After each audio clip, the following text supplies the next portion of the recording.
ಪುನಃ ಎಲ್ಲಿಗೆ ಹೋಗ್ತಾ ಇದೆಯಾ? ಎಲ್ಲಿಗೆ ಹೋಗ್ತಾ ಇದೆಯಾ? ಎಲ್ಲಿಗೆ ಹೋಗ್ತಿದ್ದೀವಿ? ಅಜ್ಜಿ ಮನೆ. ಯಾವ ಅಜ್ಜಿ ಮನೆ? ಜಯಜ್ಜಿ ಮನೆ. ಯಾರ್ಯಾರು ಹೋಗ್ತಿದ್ದೀರಾ? ಎದ್ರಾಗ ಹೋಗ್ತಿದ್ದೀವಿ? ಗಾಡಿಗೋ ಟ್ರೈನಾಗೋ? ಟ್ರೈನಾಗೆ. ನಿಮ್ಮ ಅಮ್ಮಂಗೆ ಹೇಳು.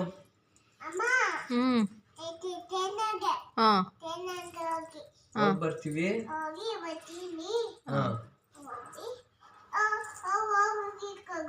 ತಗಂತೀನಿ ಅಲ್ಲಿ ಫಸ್ಟ್ ಹೇಳು. ಹೋಗಿ ಬರ್ತೀನಿ ತಗಂತೀನಿ ಫಸ್ಟ್ ಹೇಳಲ್ಲಿ. ನಾವು ಹೋಗೋದು ಹೇಳಿದ್ರೆ ಹೋಗ್ಬೋದು ಅಮ್ಮ. ಹೋಗಿ ಬರ್ತೀವಿ. ಹುಷಾರು. ಬಾಯ್. ಅಪ್ಪಂಗೆ ಏನಂತ ಹೇಳ್ಬೇಕು ನಿಮ್ಮಮ್ಮ? ಪುನಃ ಊರಿಗೆ ಹೋದ್ಲು.